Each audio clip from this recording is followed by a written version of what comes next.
Never ask for progress. Especially this one.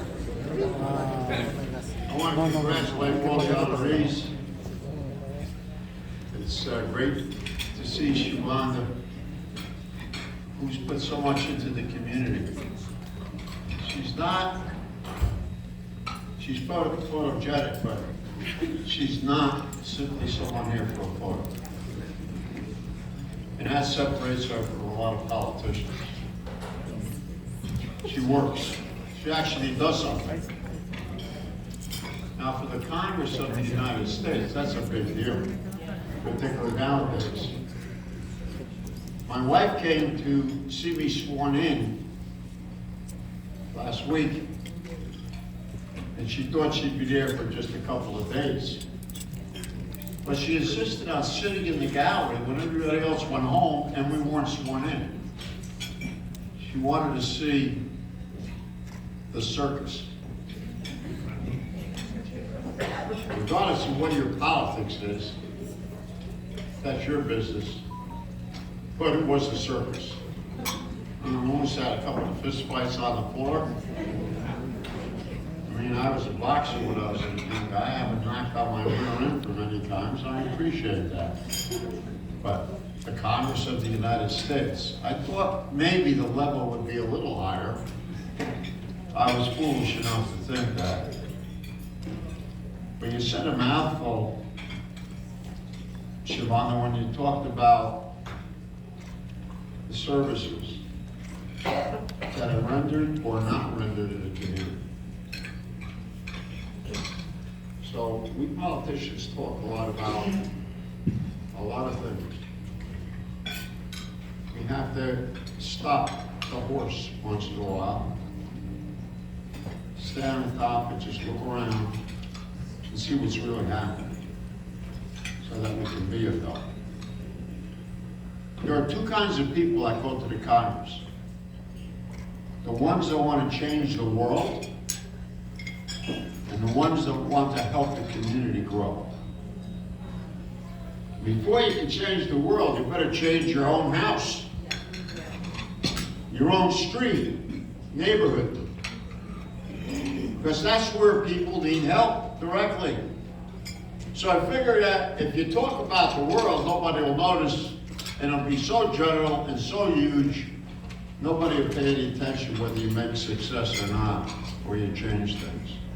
50 years ago, Dr. King took his last breaths before a hateful gunman took his life in Memphis, Tennessee.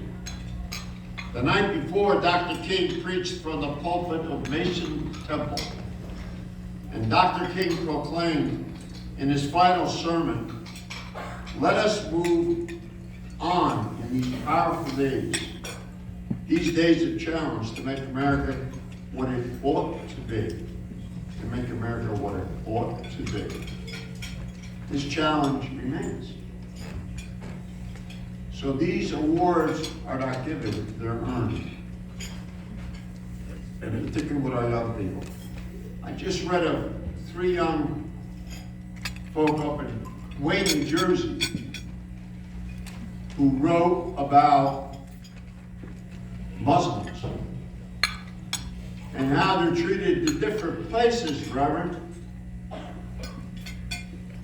And I guess no surprise in this room. Now, is this our endeavor? Well, they're human beings. It's got to be. Come to the Congress, and you will not escape what I'm talking about. The challenge remains. It is a challenge to be a place where we are all created equal and where we are all treated equally. We never fully lived up to the promise, forever. We have never fully walked away from it either. When Martin Luther King came to this city many months ago, he couldn't even get into that church on Auburn Street. So I was on the porch of the church, but I listened to him because You could hear it outside. We've tried to make strides over the last couple of years. We put racial equity at the center of our work, whether we're talking about healthcare, when I talk about education. We want to rebuild our economy and tackle the climate crisis that faces us. So whether it's delivering racial justice, safeguarding our sacred right to vote, and we must, on a federal level, pass the John Lewis bill to give everybody that opportunity.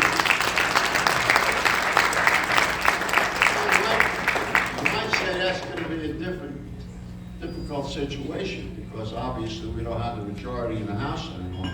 That's no excuse. I could think of 10s, 20s excuses. No excuses acceptable. We're not there yet. I walk each day with the memory of the late John Lewis, who I could say was a personal friend of mine. He taught me a lot. And he reminded me, he says, I know you're from Patterson, New Jersey, he says, but you gotta calm down once in a while. Gotta take it easy. You're gonna scare a lot of people down here. John Lewis was my colleague and my close friend for 24 years. He always talked about the value of faith. He told us that faith and church were what got Black Americans through their hardest times. And our nation has been suffering these past few years. The work in front of us is hard, but the path is clear. Take notice of each of the awardees today. They've contributed something very specific to what this organization is all about. The work in front of us is going to be hard. You are going to have that opportunity either to stand up or hide. There are plenty of places to hide in America. This is not one of them. So congratulations to all those folks who are going to be awarded them. The Reverend and I have talked about this many, many times, and I shall never yield. I might have to yield the floor once in a while when I talk too long, but I will not yield what I came to the Congress to do. Little by little, we get to those objectives. Thank you for inviting me here. Count on me. Keep me out of jail in Washington. Well, don't forget, I'm up the streets of Patterson. Don't let my degrees fool you at all. God bless America. God bless Martin Luther King, what he gave to this country.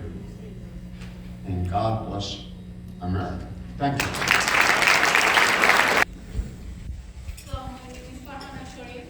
I'm 10th grader.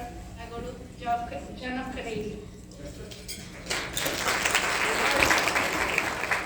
Hi, my name is Ava Chapman. I'm a 9th grader at the State County Tech. Hi, my name is Natalie Sanchez. I'm a 12th grader at the State County Tech.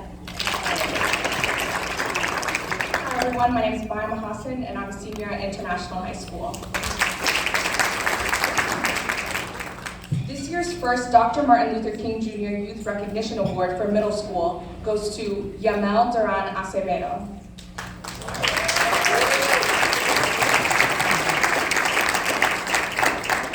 Yamel is a 7th grade student at the Joseph A. Taub School, where she maintains a 3.86 GPA. She is a member of the after-school program, plays basketball, and often takes care of her younger siblings. Yamel is an active recycler with an interest in conservation and has dreams of being a pediatrician.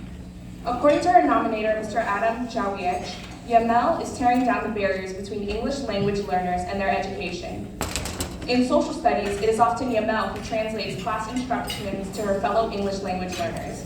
She is described as a respectful and